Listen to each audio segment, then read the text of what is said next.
Hi everybody, picking up where we left off in the Hunger Games on Chapter 20 by Suzanne Collins, published by Scholastic Press. Getting the broth into pita takes an hour of coaxing, begging, threatening, and yes, kissing, but finally, sip by sip, he empties the pot.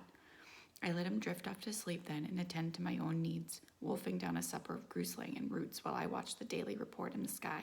No new casualties. Still, Peta and I have given the audience a fairly interesting day. Hopefully the game makers will allow us a peaceful night. I automatically look around for a good tree to nest in before I realize that's over, at least for a while. I can't very well leave Peta unguarded on the ground. I left the scene of his last hiding place on the bank of the stream untouched. How could I conceal it? And we're a scant 50 yards downstream. I put on my glasses, placed my weapons in readiness, and settled down to keep watch.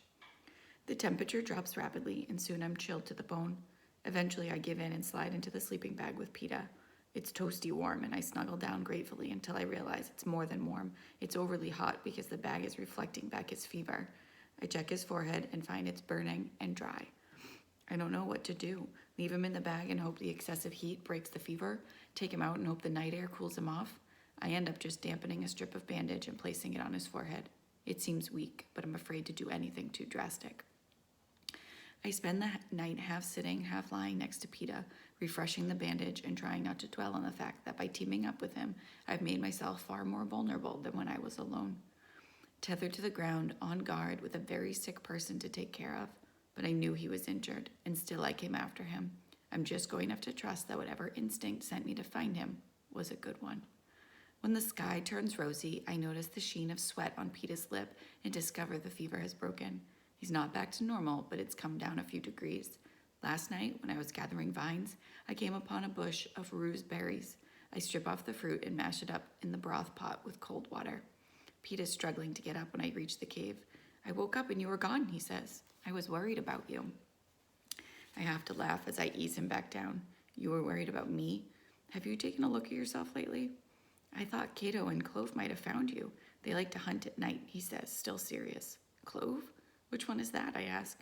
The girl from District 2. She's still alive, right? He says. Yes, there's just them and us in the Thresh and Foxface, I say. That's what I nicknamed the girl from 5. How do you feel? Better than yesterday. This is an enormous improvement over the mud, he says. Clean clothes and medicine and a sleeping bag? And you? Oh, right, the whole romance thing. I reach out to touch his cheek and he catches my hand and presses it against his lips. I remember my father doing this very thing to my mother, and I wonder where Peta picked it up. Surely not from his father and the witch. No more kisses for you until you've eaten, I say. We get him propped up against the wall, and he obediently swallows the spoonfuls of the berry mush I feed him. He refuses the grusling again, though. You didn't sleep, Peta says. I'm all right, I say, but the truth is I'm exhausted. Sleep now. I'll keep watch. I'll wake you if anything happens, he says. I hesitate. Katniss, you can't stay up forever. He's got a point there. I'll have to sleep eventually, and probably better to do it now when he seems relatively alert and yet we have daylight on our side. All right, I say, but just for a few hours. Then you wake me. It's too warm for the sleeping bag now. I smooth it out on the cave floor and lie down, one hand on my loaded bow in case I have to shoot at a moment's notice. Peta sits beside me, leaning against the wall, his bad legs stretched out before him, his eyes trained on the world outside. Go to sleep, he says softly. His hand brushes the loose strands of my hair off my forehead. Unlike the staged kisses and caresses so far, this gesture seems natural and comforting. I don't want him to stop, and he does it. He's still stroking my hair when I fall asleep. Too long. I sleep too long. I know from the moment I open my eyes that we're into the afternoon. Peta's right beside me, his position unchanged. I sit up, feeling somehow defensive but better rested than I've been in days. Peta, you were supposed to wake me after a couple of hours, I say. For what? Nothing's going on here, he says. Besides, I like watching you sleep. You don't scowl. Improves your looks a lot. This, of course, brings on a scowl that makes him grin. That's when I notice how dry his lips are. I test his cheek, how hot as a coal stove. He claims he's been drinking, but the containers still feel full to me. I give him more fever pills and stand over him while he drinks first one, then a second quart of water. Then I tend to his minor wounds, the burns, the stings, which are showing improvement. I steel myself and unwrap the leg. My heart drops into my stomach. It's worse, much worse. There's no more pus and evidence, but the swelling has increased and the tight, shiny skin is inflamed. Then I see the red streak starting to crawl up his leg. Blood poisoning. Unchecked, it will kill him for sure. My chewed up leaves and ointment won't make a dent in it. We'll need strong anti-infection drugs from the capital. I can't imagine the cost of such potent medicine. If Hamish pooled every donation from every sponsor, would he have enough? I doubt it. Gifts go up in price the longer the games continue. What buys a full meal on day 1 buys a cracker on day 12. And the kind of medicine PETA needs would have been at a premium from the beginning. Well, there's more swelling, but the pus is gone, I say, in an unsteady voice. I know what blood poisoning is, Katniss, says PETA, even if my mother isn't a healer. You're just going to have to outlast the others, PETA. They'll cure it back at the Capitol when we win, I say. Yes, that's a good plan, he says, but I feel this is mostly for my benefit. You have to eat. Keep your strength up. I'm going to make you soup, I say. Don't light a fire, he says. It's not worth it. We'll see, I say. As I take the pot down to the stream, I'm struck by how brutally hot it is. I swear the game makers are progressively ratcheting it up, the temperature in the daytime, and sending it plummeting at night. The heat of the sun-baked stones by the stream gives me an idea, though. Maybe I won't need to light a fire. I settle down on a big flat rock halfway between the stream and the cave. After purifying half a pot of water, I place it in direct sunlight and add several egg-sized hot stones to the water. I'm the first to admit I'm not much of a cook, but since soup mainly involves tossing everything in a pot and waiting, it's one of my better dishes. I mince goosling until it's practically mush and mash some of Rue's roots. Fortunately, they've both been roasted already, so they mostly need to be heated up. Already, between the sunlight and the rocks, the water's warm. I put in the meat and roots and swap in fresh rocks and go find something green to spice it up a bit. Before long, I discover a tuft of chives growing at the base of some rocks. Perfect. I chop them very fine and add them to the pot, switch out the rocks again, put on the lid, and let the whole thing stew.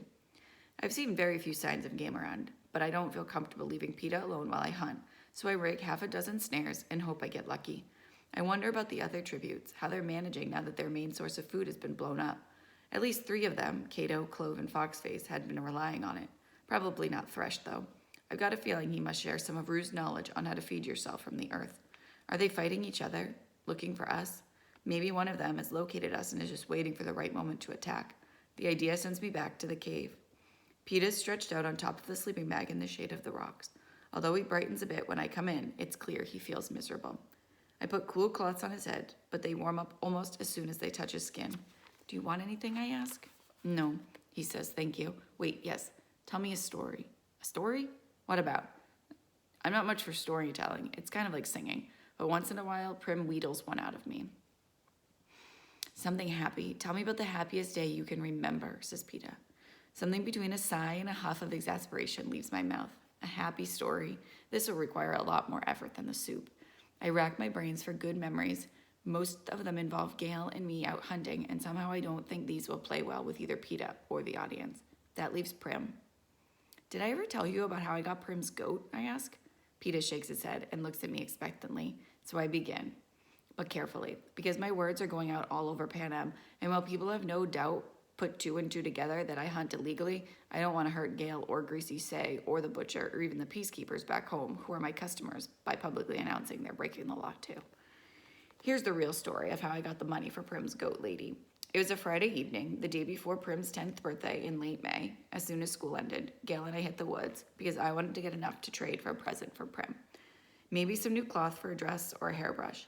Our snares had done well enough and the woods were flush with greens, but this was really no more than our average Friday night haul. I was disappointed as we headed back, even though Gale said we'd be sure to do better tomorrow. We were resting a moment by a stream when we saw him, a young buck, probably a yearling by his size. His antlers were just growing in, still small and coated in velvet, poised to run but unsure of us, unfamiliar with humans, respectful. Beautiful. Less beautiful perhaps when the 2 arrows caught him, one in the neck, the other in the chest. Gale and I had shot at the same time. The buck tried to run but stumbled, and Gale's knife slit his throat before he knew what had happened. Momentarily, I felt a pang at killing something so fresh and innocent, and then my stomach rumbled at the thought of all that fresh and innocent meat. A deer! Gale and I had only brought down 3 in all. The first one, a doe that had injured her leg somehow, almost didn't count. But we knew from that experience not to go dragging the carcass into the hob. It had caused chaos with people bidding on parts and actually trying to hack off pieces themselves. Greasy Say had intervened and sent us with our deer to the butcher, but not before it had been badly damaged, hunks of meat taken, the hide riddled with holes. Although everybody paid up fairly, it had lowered the value of the kill. This time, we waited until dark and slipped under a hole in the fence close to the butcher. Even though we were known hunters, it wouldn't have been good to go carrying a 150-pound deer through the streets of District 12 in daylight like we were rubbing it in the officials' faces. The butcher, a short, chunky woman named Ruba, came to the back door when we knocked. You don't haggle with Ruba. She gives you one price, which you can take or leave, but it's a fair price. We took her offer on the deer, and she threw in a couple of venison steaks we could pick up after the butchering. Even with the money divided in two, neither Gail nor I held so much at one time in our lives. We decided to keep it a secret and surprise our families with the meat and money at the end of the next day. Till tomorrow.